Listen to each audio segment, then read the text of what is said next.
And we are the Coalition, loud and proud, outrage porn free, civilly disobedient media, broadcasting live on the worldwide Coalition Radio Network at coalitionradionetwork.com, facebook.com/the Coalition Radio, on the mighty Twitter at Coalition_radio, and the original mothership where 8 years, oh my God, of programming exists, and interviewing political candidates in 2016, talking about the Donald Trump in 2013. Who knew? We're like The Simpsons. Take a moment, if you will, folks, and follow us on social media. It is clearly the mother's milk, if you will, of independent media. Without that, it is difficult to rise above the noise. And I only need to point out at the reporting on today on the appointment for the Director of Homeland Security, one media broadcast is talking about it being, well, here we go. It's the Obama-Biden administration's continued authoritarian footprint on immigration. Then other people are saying he's great. How do you separate the noise? I don't know. But joining us tonight again is someone who has eclipsed repeat offender status. Hell, he's part of the family. We're going to zoom him into the Coalition Christmas party. And, of course, I'm talking about Connor Drigotas. ConnorDrigotas.com, ConnorDrigotas.com. Going to talk about a couple of things tonight, not the least of which is a book that you'll find linked on the homepage. And, of course, that's Work for Liberty, a book that I'm finding intriguing on multiple levels. I've read through it a couple of times, and it's just outstanding stuff. But whenever he comes on, we always go right into the news of the day. And you know, on one hand, I take this illness very seriously. I take COVID as a potential death threat to anyone. I've known, and yes, personally, I've known people of literally virtually every age group to be impacted, including some people in their 20s. I've seen people who are able to skip right through it. Other people who did not have the benefit of a helicopter ride to a major medical facility with a state-of-the-art if you will, DNA replicating. By the way, did they really screw with Donald Trump's DNA or RNA? Scary thoughts, buddy. But, you know, I don't have the benefit of that. So I take it very seriously. At the same time, I'm going to refer to what I call stupid state government tricks as this week's kind of lead in, because, in fact, no less than the New York Times weighed in today about the notion that state governments across the country, despite their claims of following science, are just coming up with irrational, on-the-fly, make it up as you go along, pray like hell someone shows up solutions. I'm going to turn over the mic to Mr. Drigotas. I have a feeling he's got some pretty strong opinions on this. Do you, Connor? I absolutely do. I think you know by now it takes me a little bit to get rattled, but I'll be honest. I was pretty upset today as I was looking at the double standard that exists in state houses across the country. To be honest, it was really triggered by something that happened in my own backyard, where our governor in Pennsylvania, Governor Wolf, decided that from 5 p.m. the night before Thanksgiving to 8 a.m. on Thanksgiving Day, restaurants would be prohibited from selling any alcohol. Meanwhile, the state-run liquor stores are still going to be open for business just fine, which seems just like a terrible way to stick it to small businesses while padding the pockets of the government revenue. It's unacceptable, and quite frankly, I'm really upset. Well, and here in Rhode Island, we've got the specter of the state-owned casino, and there's a casino monopoly. One corporation, if you will, manages both casinos. And in our state, essentially, the casinos are actually state-owned. And they're brought in to manage and get a piece of the pie, if you will, which is bizarre. Shocking, make sure no one's drinking any hot liquid out there right now. Those have been allowed to stay open. Connor, we've got a 2-week run-up to what's called, I don't even want to dignify what it's called, but we've got a 2-week run-up to a semi-shutdown. So it's really bad. So we're going to tell you in 14 days you're going to dial things back. In 13 days, and by the way, they're even discussing how they're going to handle big box stores on Good Friday, all because it's clear that they've just got to keep filling the coffers. Is it that simple, or what's going wrong here? Well, what's going wrong is that businesses aren't being allowed the freedom to make this choice for themselves. So there's a really important concept that I personally believe in, which is brought forward by Michael Porter of Harvard Business School, and it's called creating shared value. It's this idea in business that you can do good and you can do well, right? Think of Domino's Pizza paving the roads. We all benefited from cleaner, smoother roads that we can drive on for our own cars, but Domino's made a ton of money off of their marketing, right? Similarly, here, Target made the decision to shut down a lot of their Black Friday events. Target Corporation, the giant big box retail store, which may or may not have been the right thing to do, but they will either reap the benefits or suffer the consequences depending on that decision. Businesses inherently are going to be better than government at evaluating risk because they actually have some skin in the game. Governments, at the end of the day, are never letting a good crisis go to waste. And unfortunately, that's coming at our expenses, the expense of our liberty and our dollars. It's insane. So, what? It's my contention that government bears a significant responsibility, not for the creation of the crisis. I'm not a conspiracy theorist, or as my friends now call themselves, conspiracy realists. I'm not a believer in that. What I am a believer, though, is that the ham-handed approach of government in every single aspect, in the run-up, if you will, to the overt regulation of our healthcare industry and the inability, as a result of the healthcare industry, to react in a nimble, fast reaction crisis mode, it combined that with all sorts of government tie-ins in terms of corporate cronyism to these vast private-public partnerships that exist around the country, and I'm talking about casinos and stadiums and this and that. Add in the high cost of running a small business because of overregulation of insurance, not just health insurance, but all the other forms of insurance that are a daily part of business's life these days. When you mix this whole fitted stew together, what you've done is you've handicapped an economy and/or the individual's, if you will, expertise in order to react quickly, and to already, by the way, in top of that, have in place capacity, which is privately funded, in order to support the crisis as it happens. Throw in the mix of businesses who were already on the verge of a nervous breakdown, even running into the COVID era, before the COVID era, with the high costs and difficult economic landscape. All of this has created a situation where government is not our friend. Government is the single largest ingredient in the failed reaction of America in general, these United States of America, to react to this. Am I overstating it, do you think? It's so hard to tell. I always wonder about what this is going to look like in the history books, whether this is going to be a sentence, a paragraph, or maybe 2020 gets its own chapter. But when you look at it, one of the biggest red flags for me about whether or not government has overstepped its bounds is how government is treating itself.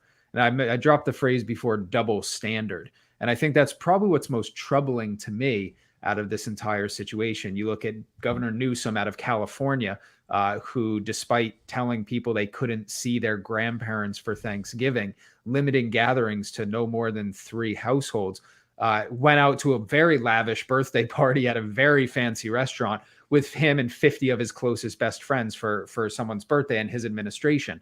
Or Nancy Pelosi, who still planned to run out these massive dinners to welcome new members of Congress. If I'm being told I can't see my grandparents, who are incredibly important people in my life, you better make damn sure it's for a good reason. And you also better make sure that those standards are applied equally. I'm not sure I agree with any of the lockdowns at all. I believe that people should be free to make those decisions for themselves. But as long as we're in this reality right now, in order to even put up the facade of legitimacy, it would be nice if government officials played along. In other words, you're sensing a do as I say, not as I. It is. I feel like what's the phrase from Animal Farm, right? The whole idea of all animals are equal, but some animals are more equal than others. I kind of feel like, if you remember the famous scene from the novel where the animals are standing looking in to the house where the pigs are now walking on their hind legs and behaving as the very thing they swore to destroy. When you talk about the role of government in our lives, I don't think any reasonable person could look at this situation and say that these kind of politicians are acting in our best interest, or that they're acting at the very least in a manner consistent with practicing what they preach. I've long held that, particularly on the federal level, but particularly at what I'll call the higher employment level, the more highly compensated employment level in state and municipal governments, that in fact, members of that rarefied air, and I'm talking about the project managers. I'm not talking about the people who, fold the laundry at state hospitals, or who literally dig the ditches. There's always dignity and hard work at any level. But the folks who are, making the six-figure salaries while getting the Cadillac healthcare plan, while at the same time still retaining some of the vestiges of a defined benefit plan, all of those people have become the true 1% in this country, because there is no risk. There is no risk element to their lives. They do not need to employ risk capital in order to, say, create a business or maintain a business in a world where disruption seems to take place every few hours. They are protected, if you will, from the exigencies of a COVID crisis. They are not being laid off. They are being furloughed only to receive their money back at some later time, if in fact that's even happening.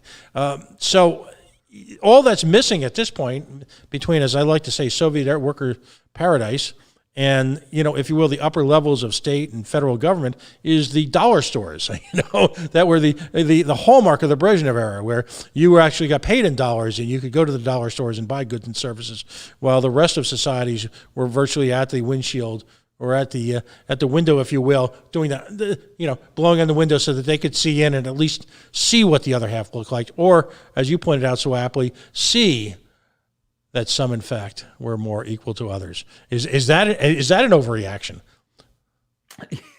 The only thing I think I disagree with in that statement is you said that furloughed workers get their money back. That's our money coming out of our pockets to pay those salaries. But it's true. And there's so many things that are parallel between these different times, right? The old move from the Soviet Union playbook, right? The Ghost Plan, the central committee that tried to supervise and regulate this planned economy of the USSR to disastrous ends.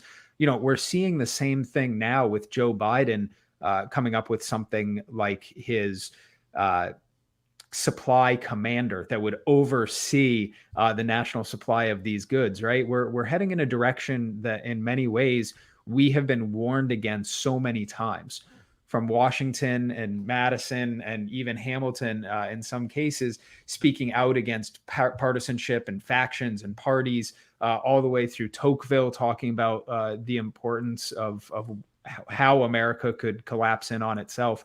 We're seeing these really important lessons get ignored in the name of these short-term gains. I started reading Economics in One Lesson by Henry Hazlitt recently.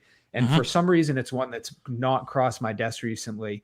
And I got to say, there's a lot of pieces in here as well that just make me think this is fixable. I'm the optimist, but it's really going to take some creative thinking from some really selfless people to make it happen. One of the figures that comes to mind for me in a situation like this, and in fact, let's create a bet or a contest between you and I. Who is the character in the Biden administration that most rivals the infamous Wesley Mooch from Atlas Shrugged? All right, as one tome puts it, the incompetent and treacherous lobbyist who Hank Reardon reluctantly employs in Washington, and ultimately, and I love this term, the equalization of opportunity bill. When can we expect to see our first equalization of opportunity bill? Which, I'm stealing this from an online site, by restricting the number of businesses each person may own to one, forces one of the prognosticators to divest most of their companies, and thereby create fairness. By the way, Connor, for the record, I don't know if we've discussed this before, but I consider the most lethal, ugly four-letter word in the language fair. We have not talked about that before. No, but you're onto something there, because people misunderstand that word, right? They think that fair means that it's the idea of a rising tide carries all ships, right? Right. Except they think that equality is always going to scale us up, and we're going to live in some sort of utopia.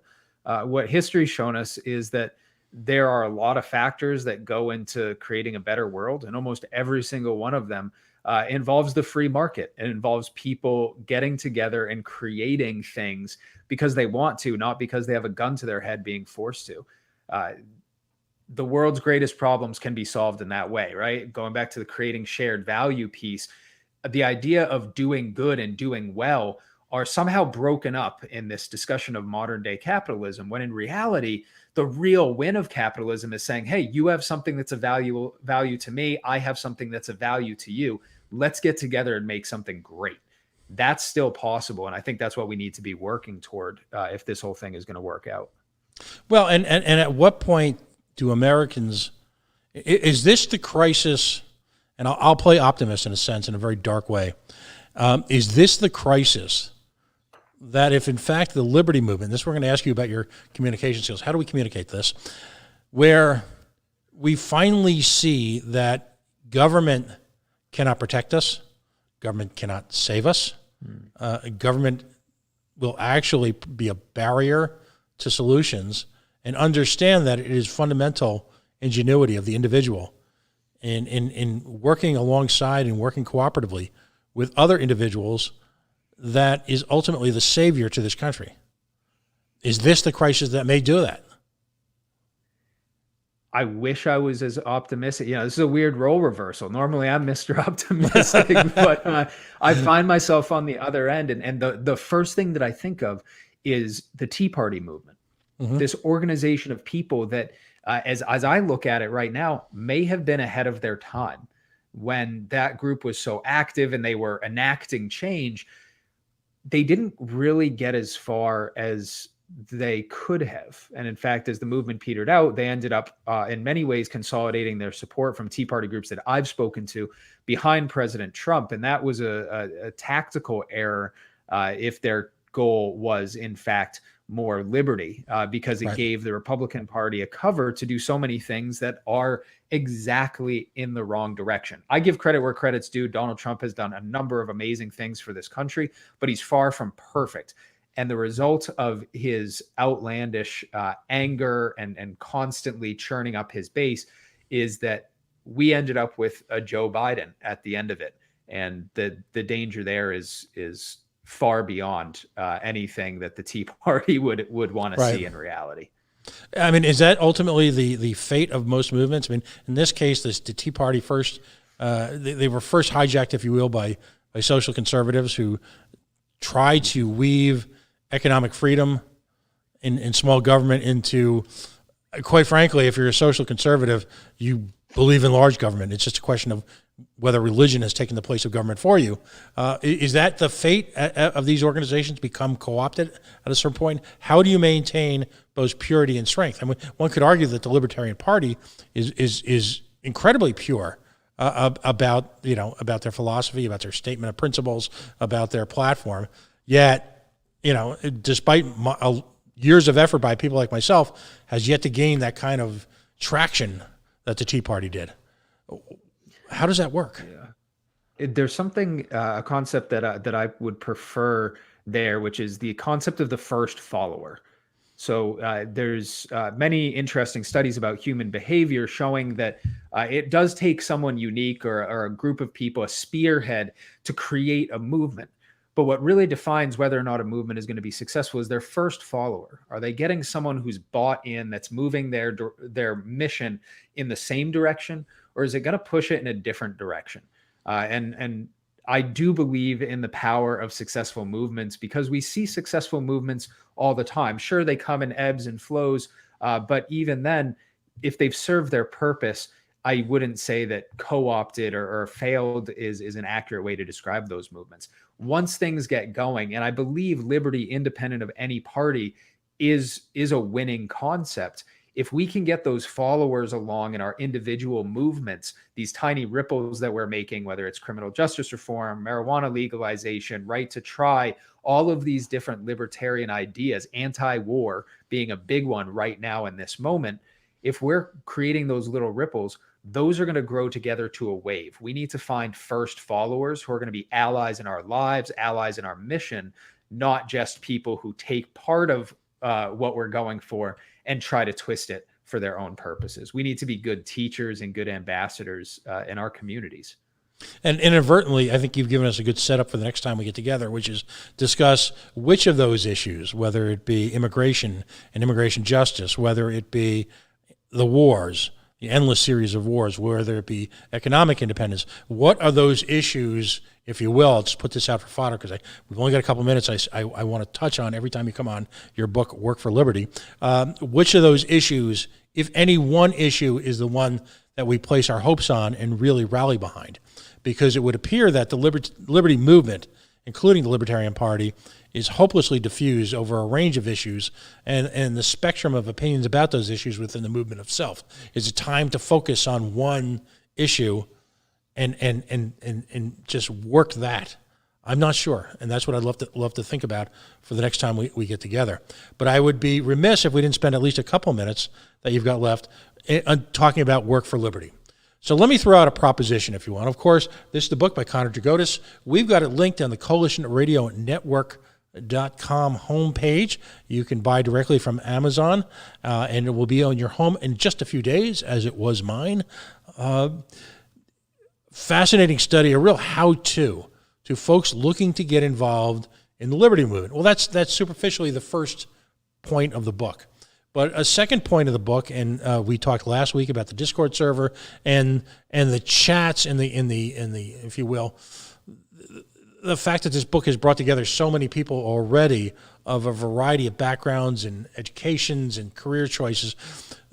It's created, in a sense, the beginning of a process of, and not to be too touchy-feely here, because Connor knows I'm not, but a little bit of a self-revelatory process here, that where one not only goes through the motions, if you will, resume, interviews, who to pursue, which websites to go to, but it also involves the creation of a process where you really analyze exactly what it is you want to do within the liberty movement and how you can find employment in it.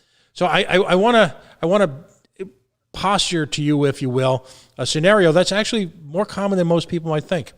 As they always say, speaking for a friend, if you find yourself in your 50s or early 60s and you've been drawn to this movement through either a lifelong set of activities and hyperactivism, or maybe you're relatively new to it and you want to get involved.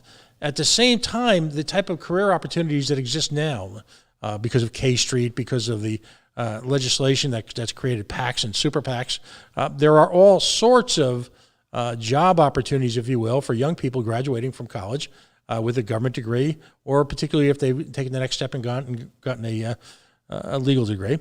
And there's all sorts of entry-level opportunities with groups all over D.C., New York, and to a certain degree across the country. You mentioned in the book the Goldwater Institute, an organization that's been on this show many times. Wonderful, wonderful organizations. What are some tips for folks who might be a little bit older? What would you pursue, or what opportunities would you try and find? I mean, give us a little insight into that, if you would. For sure. It's such an important topic, right? I think that there is a time in everyone's life when they realize that they want to be fighting for their principles, right? And I'm a big advocate. If you're going to spend 40 years working, you should be doing it for something that you care about. And if you do find yourself further down your career line and you haven't quite found that home and you realize it might be in liberty, the number one thing I would do is make sure that you have a good catalog of what are your skills right now. If you were to create a company using those skills, what would it be? Have you been managing a team? Have you been designing various computer programs? Have you been working in finance? Have you been working in the trades, building physical systems that we need to survive? All of these aspects are directly applicable to jobs that are needed in the liberty movement. Right now, there are organizations who are building the physical buildings that they will headquarter their liberty organizations in. I believe the Heritage Foundation is expanding right now in DC physically. Today, I posted 15 new jobs in the Work for Liberty Discord server, and those included everything from tech, IT administrators to entry-level development, fundraising people, to just folks with human resources experience. So anyone who has ever managed a team, hired or fired, or led individuals, there are opportunities just in skills that cross industries. The one thing that I would say you shouldn't think is I have nothing to bring to the table, because one of the most important qualifying skills in a growing liberty movement is a true pride and principled stance about liberty. That'll take you a long way. If you're coming to our community or another community with that, we can put the tools in your hand through internships, externships, education to get you where you want to be. No, that's fabulous. And again, the communal nature, if you will, if I can use the term communal nature in a conversation about the getting hired in the liberty movement, you may want to just rethink that statement if you're going on a job interview. But it's very important because, folks talk about the Liberty fam. There really is an extended family of that's, I wouldn't say finite, but it's a much smaller world than you'd think. And if you've already been involved as an activist, if you've already been involved at some level, you've already kind of created a footprint for yourself. There's a record that you have to work on, and I think that's very important to consider if, in fact, there's a later in life decision to pursue this. Because on top of that, it strikes me what this movement needs is I wouldn't say emotional maturity. I don't want to go complete snowflake on you, but at the same time, there is a little bit of a need for wisdom and perspective, because we have to dig ourselves out of one hell of a hole in this country. And I don't think I'm being pessimistic by saying this is not going to be an overnight process. I don't think I'm being cynical by saying that, what's the old cliche? It's a marathon, not a sprint. Is that a fairly apt way to describe it? This process, in terms of moving toward liberty as a country, is really going to be, we get out what we put into it. And I mean that both on an individual level and a systemic level. Yes, of course, it's going to take time for these ideas to become popular with just the general population, mostly because we need to do a better job explaining it. The ideas themselves of liberty are universally well liked. That's the parlance of Republicans and Democrats right now, is how do we sound most liberty friendly, most true to our principles, while violating them on the back end. It's a very frustrating position to be in, because you see that people are so close.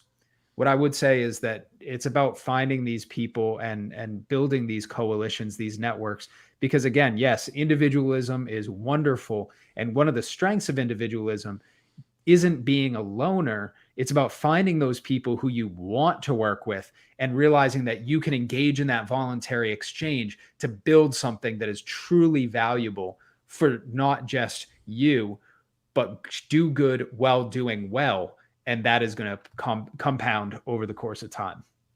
Excellent stuff. What have you, in closing tonight, what are you working on these days? I know you said you were working on an article. When can we see the next, if you will, vision from Connor Drigotas? You should have a new op-ed coming out in the next couple of days talking about lockdowns. Obviously, as I mentioned before, based on some frustrations in my own state. And now that the book is done and I'm spending a tremendous amount of time working on building this community, you can expect to see a lot more relevant op-ed pieces as I'm back in the swing of things, paying attention to what's going on in the world while building this community and making sure that liberty is thriving. Excellent. Connor Drigotas of ConnorDrigotas.com, ConnerDrigotas. You can find a link to his book, Work for Liberty. Let me make sure I get that right in the camera. Right on the top of CoalitionRadioNetwork.com. It is available on Amazon, where you can have it in just a handful of days, and then sign up. How do folks sign up on the Discord servers? How does that work? Yeah, so you could go to ConnorDrigotas.com/work. and fill out the form there, and it'll automatically email you an invite. Or you can visit us on my Twitter, the Work for Liberty Facebook, Parler, Float, Gab, Minds, anywhere. If you search Work for Liberty, you should be finding me and the book on social media. There are Discord links all over the internet. Please come join us. We'd love to have you. We cracked 200 people in the Discord today, so hoping to see that number continue to grow. Right. Whether you be somewhat young, maybe just out of school, maybe just out of grad school or law school, looking to pursue a career in liberty, or if you're a little bit older and maybe you're recognizing that this is something that you want to make part of your daily life, not just a volunteer opportunity, but you see yourself carrying a passion for liberty in a way that so many people I know do within the Libertarian Party and folks that I've met. This is possibly one of the best investments you'll ever make. And anyone who knows me say I don't usually deal in that form of rhetoric. So it's just that good. So, Connor, again, thank you so very much for joining us. It's great having you on a few times a month. I hope you can continue to squeeze some time out for us. I know you play with some of the big boys, with some of the big DC papers and all that. Remember us here in the trenches of liberty, if you will, when I finally see you on Bill Maher or one of those shows.